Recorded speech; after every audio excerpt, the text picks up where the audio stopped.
हिंदी में यूपीएससी की तैयारी से संबंधित प्रोग्राम्स को देखने के लिए सब्सक्राइब करें study IQ IAS Hindi. Hello दोस्तों, मैं मनोज कुमार आप सभी लोगों का स्वागत करता हूं आपके अपने channel study IQ IAS Hindi पर। दोस्तों, पिछली क्लास में हम लोगों ने बात की थी आधुनिक भारत के इतिहास के अंतर्गत ब्रिटिश ईस्ट इंडिया कंपनी की भारत में स्थापना, और आज हम उसके आगे अगला टॉपिक कर रहे हैं फ्रांसीसी कंपनी और आंग्ल फ्रांसीसी युद्ध।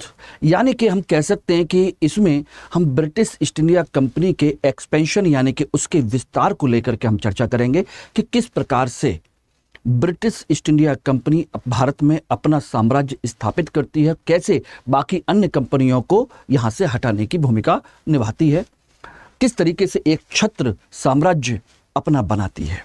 ठीक है ना। लेकिन उससे पहले जानेंगे हम फ्रांसीसी कंपनी के बारे में, क्योंकि फ्रांसीसी एक ऐसी कंपनी जिसने पूरी तरीके से ब्रिटिश ईस्ट इंडिया कंपनी को अच्छी टक्कर दी थी। क्योंकि इससे पहले जितनी भी कंपनियां आईं वो सभी कंपनियां ब्रिटिश ईस्ट इंडिया कंपनी के सामने टिक नहीं पाई थी, लेकिन फ्रांसीसी कंपनी प्रॉपर तरीके से न केवल टिकी बल्कि उनको प्रॉपर तरीके से समझ लीजिए कि अच्छी तरीके से उनको हराने में भूमिका भी निभाई थी। वो तो अलग बात है कि कुछ परिस्थितियां ऐसी बनी कि लास्ट में आते फ्रांसीसी कंपनी हार गई और यहाँ से उसे काफ़ी नुकसान उठाना पड़ा और जाना भी पड़ा काफ़ी हद तक। ठीक है ना। तो इन सारी चीज़ों पर हम लोग खुल के चर्चा करेंगे इस टॉपिक पर, और इसमें हम देखें तो सबसे पहले चलिए हम लोग बात करते हैं आंग्ल फ्रांसीसी कंपनी के बारे में। और इसमें सबसे पहले आप लोगों के लिए एक महत्वपूर्ण जो इन्फॉर्मेशन है, महत्वपूर्ण सूचना है, उसको जरूर आप लोग सुन लीजिए। स्टडी IQ IAS हिंदी आप लोगों के लिए फाउंडेशन P2I बैच लॉन्च कर रहा है, अप्रैल का मॉर्निंग बैच, और ये बैच आप लोगों के लिए 24 अप्रैल से शुरू हो रहा है। ठीक है ना। सुबह 8 बजे से 24 अप्रैल से स्टार्ट होगा, सुबह 8 बजे से स्टार्ट होगा, और इसमें पहली क्लास जो होगी वो मेरी होगी मॉडर्न इंडिया की। अगर आप मेरे साथ भारतीय इतिहास के बैच के साथ शुरू करना चाहते हैं, जिस बैच में मैं आप लोगों को पढ़ाऊंगा modern India, ancient medieval history यानी कि आधुनिक भारत के साथ साथ प्राचीन और मध्यकालीन भारत, और पूरा इकोनॉमी यानी कि इतिहास और अर्थव्यवस्था, भारतीय अर्थव्यवस्था, मैं आप लोगों को इस बैच में पढ़ाऊंगा। तो आप अगर चाहते हैं मेरे साथ प्रॉपर तरीके से पढ़ना तो इस बैच को आप ज्वाइन कर सकते हैं। और केवल इसलिए मत ज्वाइन कीजिए कि इस बैच में मैं पढ़ा रहा हूं, बल्कि इस बैच की खास बात यह है कि ये बैच आप लोगों के लिए प्रॉपर तरीके से बहुत सारी चीज़ें अवेलेबल करा रहा है। यानी कि आपको फाउंडेशन क्लास तो देगा ही देगा, जिसमें प्री कम मेंस की पूरी तैयारी होगी, CSET भी होगी, करंट अफेयर्स भी होगा, साथ के साथ इसमें आप लोगों को पर्सनल मेंटरशिप भी होगी और डुअल मेंटरशिप होगी, मेरी और एक पर्सनल मेंटर और भी होगा।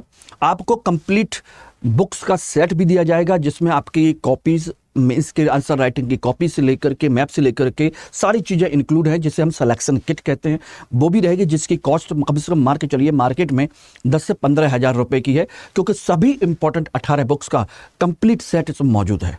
ठीक है ना। साथ के साथ इसमें आप लोगों को कुछ और चीज़ें भी दी जाएंगी, प्री और मेंस के लिए सेपरेट क्लासेस, साथ के साथ रेजिडेंशियल प्रोग्राम भी, यानी कि प्री और मेंस का रेजिडेंशियल प्रोग्राम भी होगा। जो मंथली टेस्ट होगा उसमें आप टॉप करेंगे तो आपको 11,000 रुपये भी मिलेंगे, और प्री क्वालिफाई करने पर पूरी फीस वापस भी मिलेगी, और इंटरव्यू गाइडेंस प्रोग्राम तो है ही।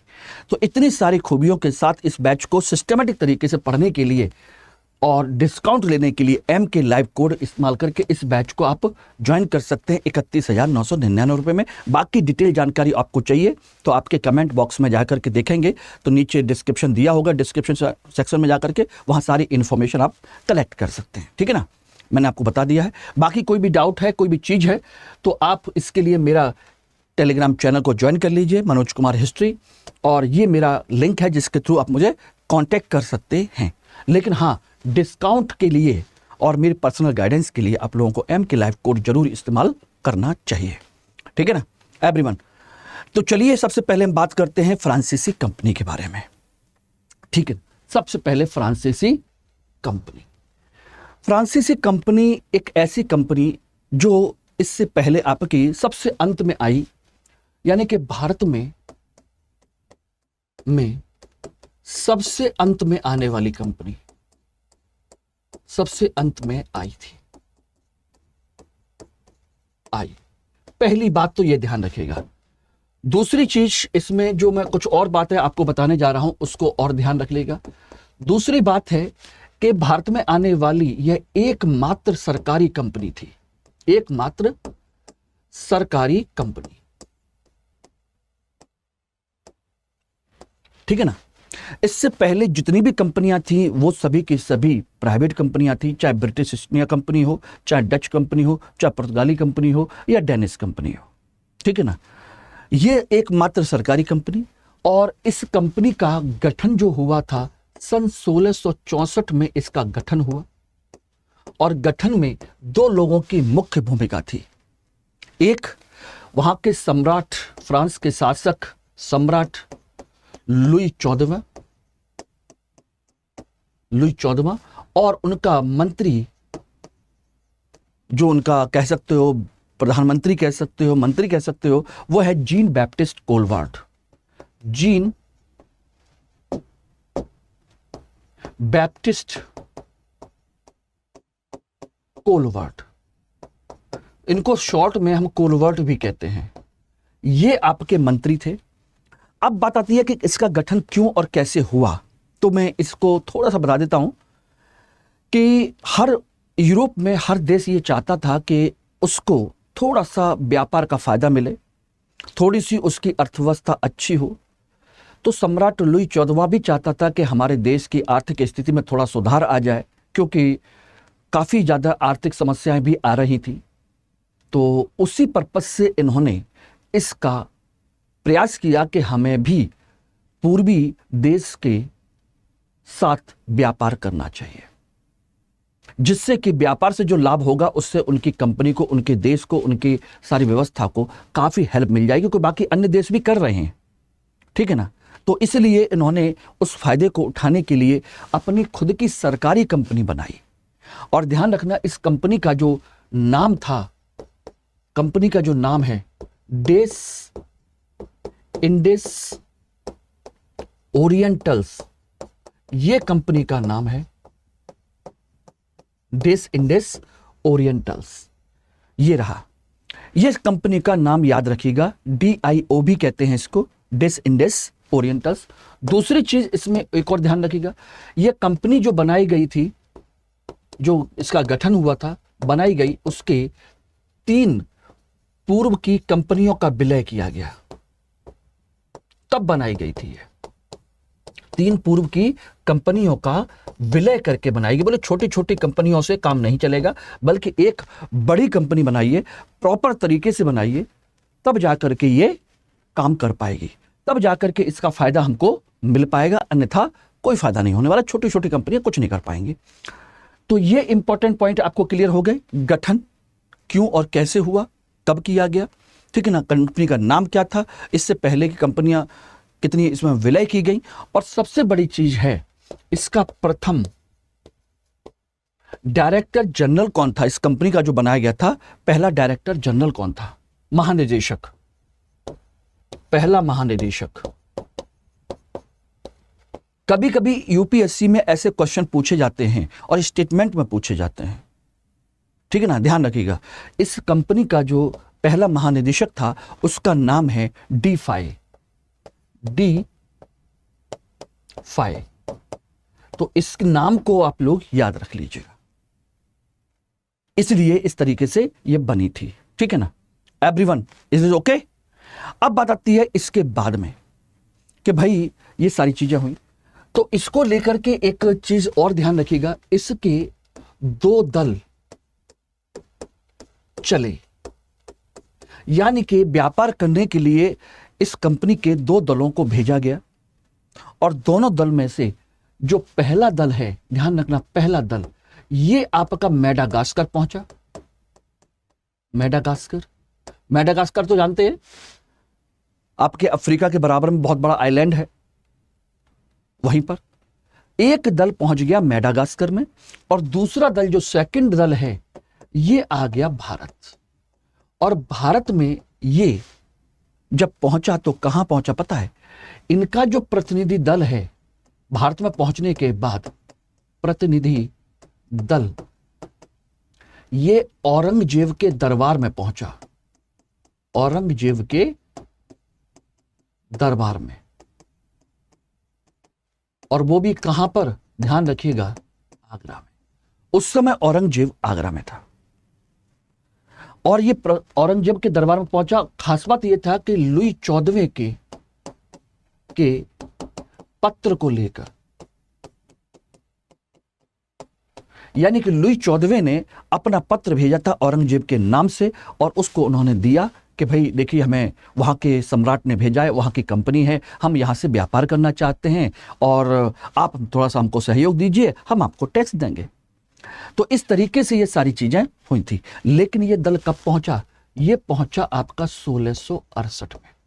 कंपनी बनी 1664 में, दल पहुंचा 1668 में।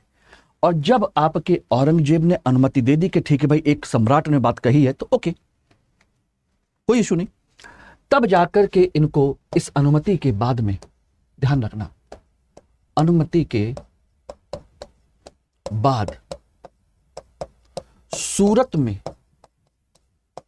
फैक्ट्री खोली,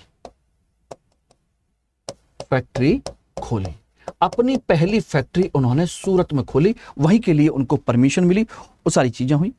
और इस फैक्ट्री का जो नेतृत्व किया था वो नेतृत्व किया था फ्रांसिस कैरो ने।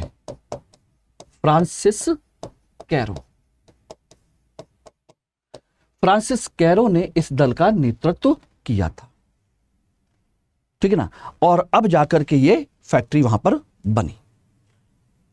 ओके एवरीवन, इस तरीके से सारी चीजें हैं।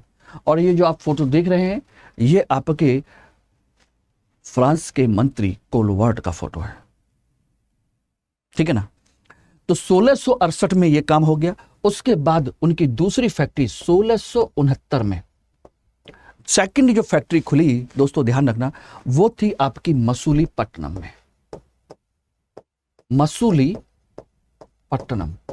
और यहां ध्यान रखिएगा, मैं कुछ चीजें आपको करा रहा हूं तो उसको क्रम से आप करते जाइएगा, उससे आप लोगों को फायदा मिलेगा। हो सकता है आपके 4 फैक्ट्रियों की बात की जाए कि फ्रांसीसी कंपनी द्वारा जो फैक्ट्रियां स्थापित की गई थी उनका सही क्रम सुनिश्चित कर दीजिए। तो इस तरीके से आपका क्वेश्चन पूछा जा सकता है, ठीक है ना। इसलिए इनका सही क्रम भी पता होना जरूरी है। क्लियर? ये देखिएगा। इसके बाद हम बात करें तो यहां देखिएगा, एक एक करके सभी इंपॉर्टेंट चीजें हम लोग डिस्कस करेंगे। 1669 में मसूलीपट्टनम, उसके बाद 1673 में इन्होंने बंगाल में पहली फैक्ट्री चंद्रनगर में खोली में, ठीक है ना। और बंगाल की पहली फैक्ट्री है, बंगाल की प्रथम फैक्ट्री।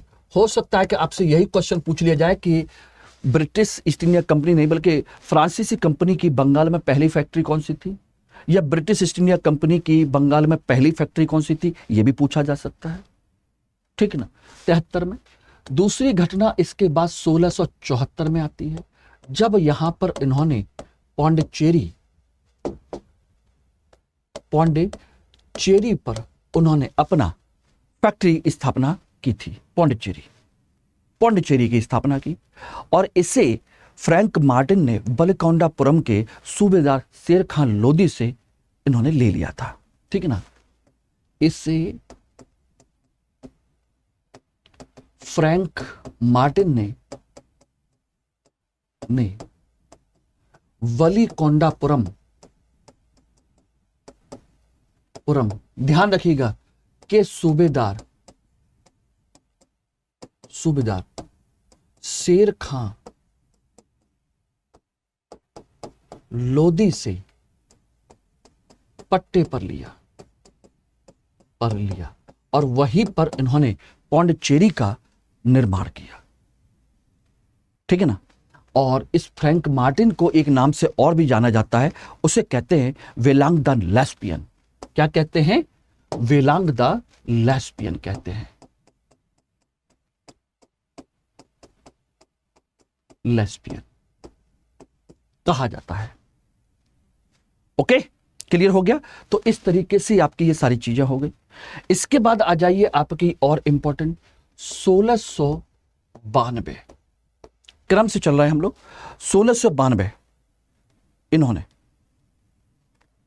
जो था, ये यहां पर उन्होंने फैक्ट्री खोली, लेकिन 1692 में इन्होंने चंद्रनगर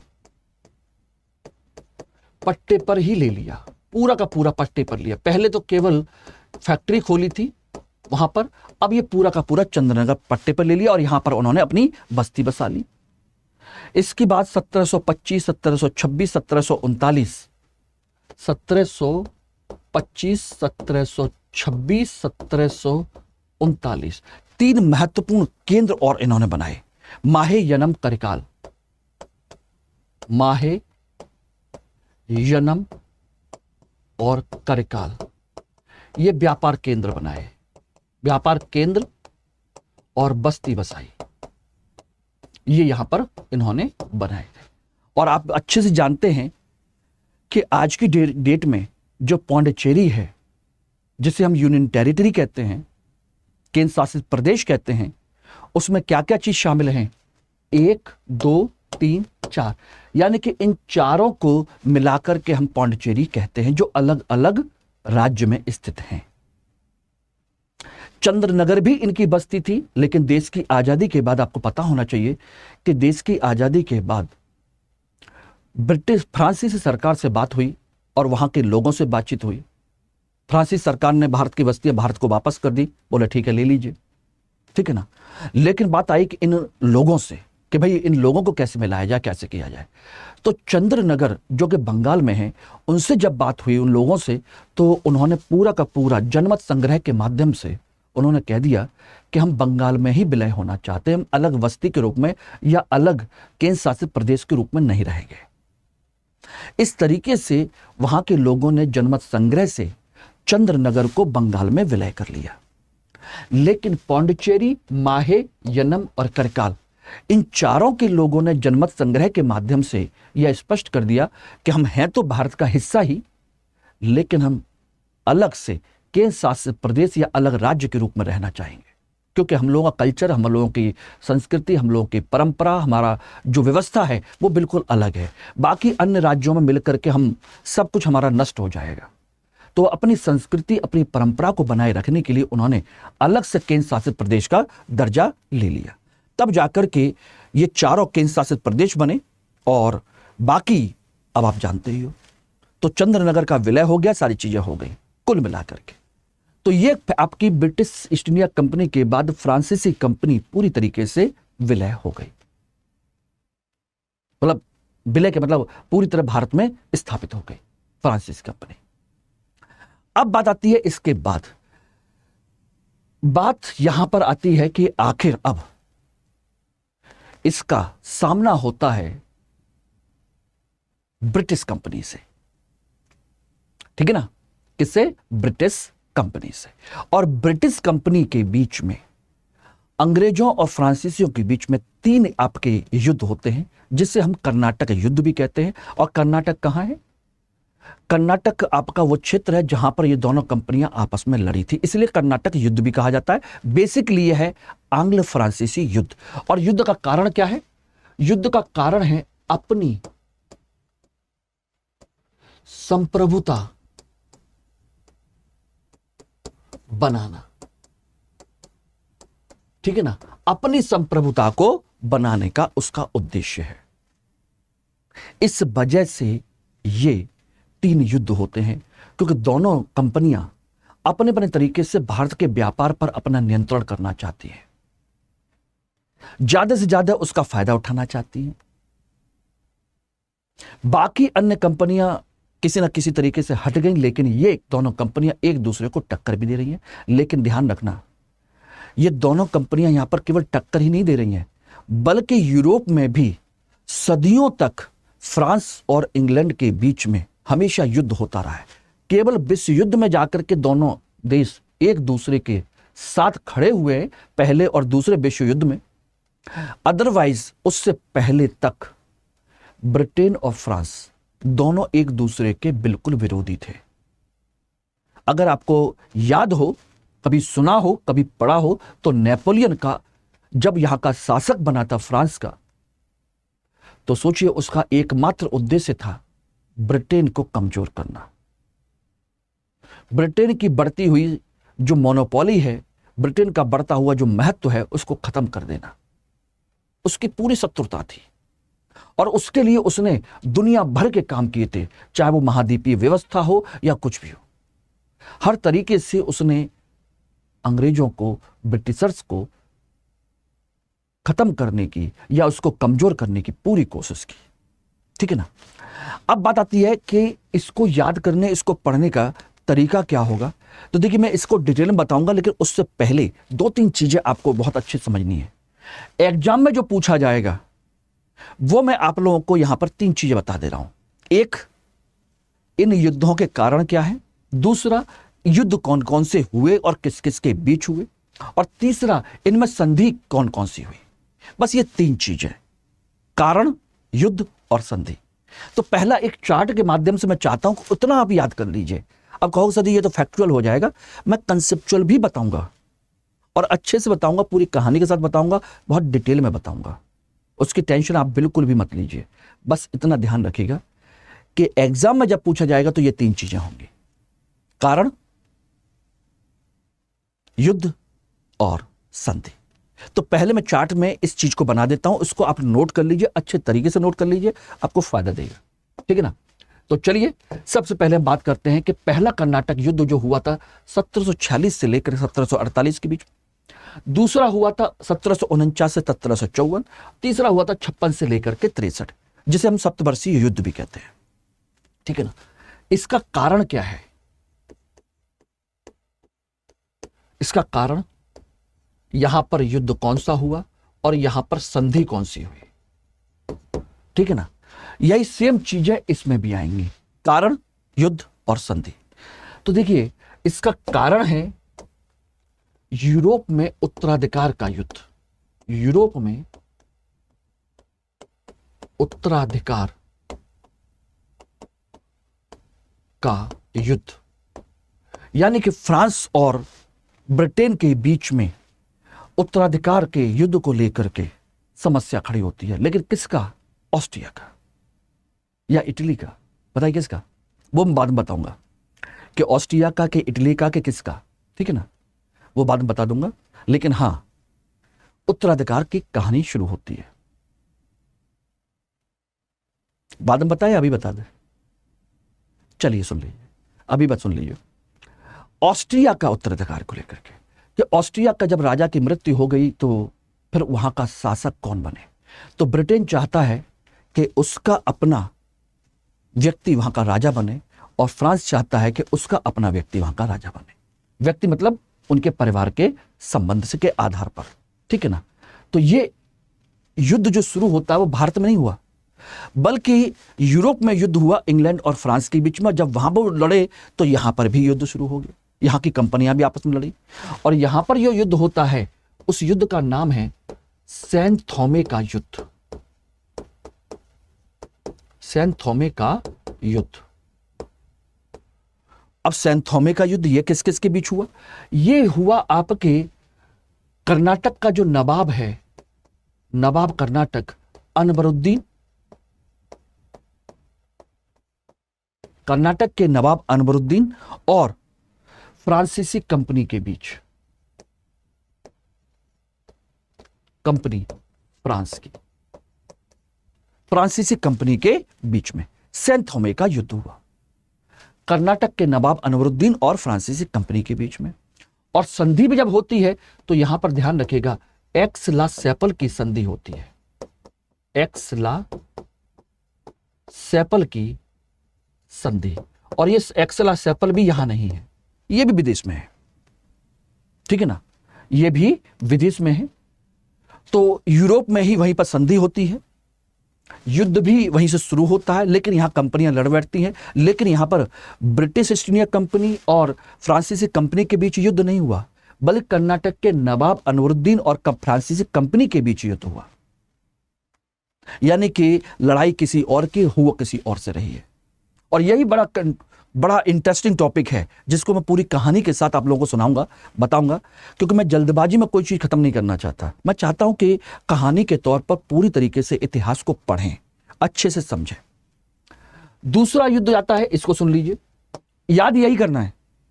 दूसरा युद्ध है, इसमें जो कारण है वो है भारत में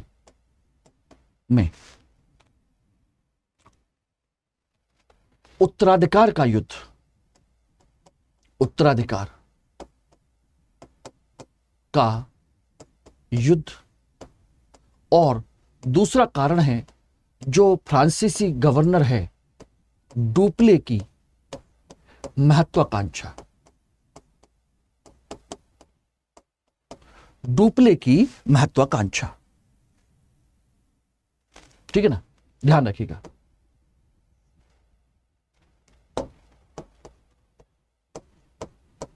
डुप्ले, फ्रांसीसी गवर्नर डुप्ले की महत्वाकांक्षा और भारत में उत्तराधिकार का युद्ध। बोले उत्तराधिकार का युद्ध कहां पर? बोले हैदराबाद में। हैदराबाद प्लस कर्नाटक, दोनों जगह पर। तो इसमें जो जो उत्तराधिकार के युद्ध में भाग ले रहे थे, उनमें से एक व्यक्ति फ्रांसीसी कंपनी की तरफ चला गया, एक व्यक्ति ब्रिटिश कंपनी की तरफ चला गया। तब जाकर के दोनों के बीच में युद्ध हुआ।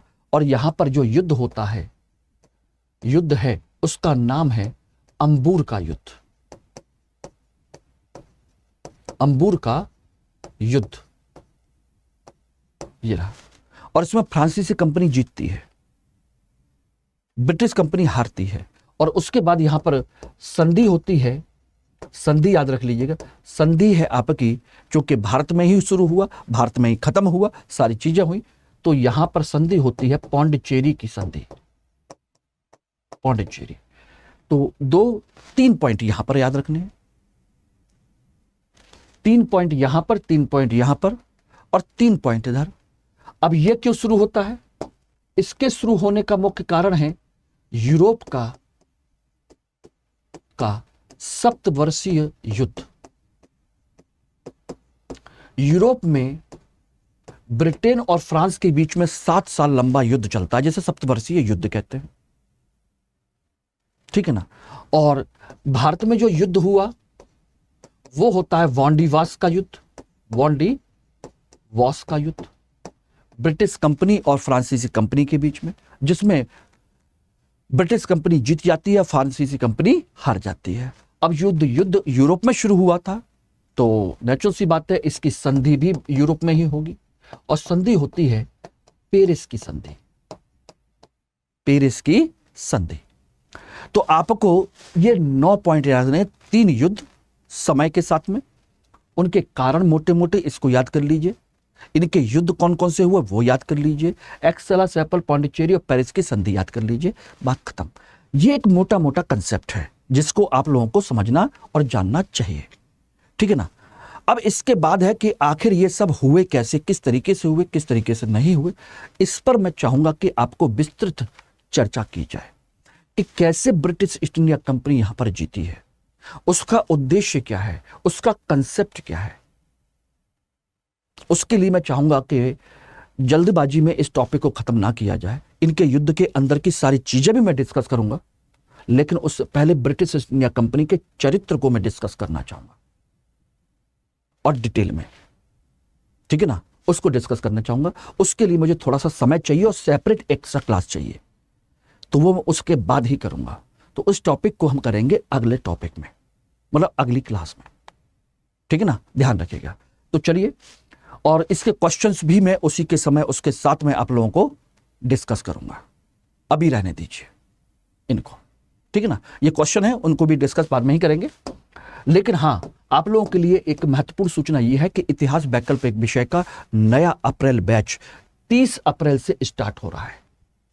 सबसे महत्वपूर्ण चीज, मेरे साथ, मनोज सर के साथ इतिहास वैकल्पिक विषय अप्रैल बैच शुरू हो रहा है, जिसका टारगेट ही है कि कम से कम 300 प्लस, यानी कि लगभग 60% से ज्यादा नंबर आराम से सिंपल कहानी के तौर पर सुन करके याद करना, जीएस में इसका बेहतरीन उपयोग करना, सबसे ज्यादा बढ़िया उपयोग, ठीक है ना, वो करना और एक प्रॉपर आईएएस की पोस्ट लेना, ठीक है ना, ध्यान रखिएगा। और ये बैच आप लोगों को मिलेगा MK लाइव कोड यूज करने के बाद डिस्काउंट हो जाएगा, आपकी फीस हो जाएगी 14,999 रुपए। तो अभी से अपनी सीट बुक कीजिए और हम लोग इसको स्टार्ट कर रहे हैं मध्यकालीन भारत के इतिहास के साथ, यानी कि राजपूत युग से इस बैच को स्टार्ट करेंगे, मध्यकालीन भारत, ठीक है ना, ध्यान रखिएगा। जल्दी कीजिए, अपनी सीट बुक कीजिए अभी से। बाकी कोई भी डाउट हो, कोई भी चीज हो तो मुझे यहां पर कनेक्ट कर लीजिएगा, ग्रुप को ज्वाइन कर लीजिएगा, ठीक है ना, लेकिन कोड MK लाइव लगाना मत भूलिएगा। Thank you very much. Hindi में यूपीएससी की तैयारी से संबंधित प्रोग्राम्स को देखने के लिए सब्सक्राइब करें स्टडी IQ IAS हिंदी।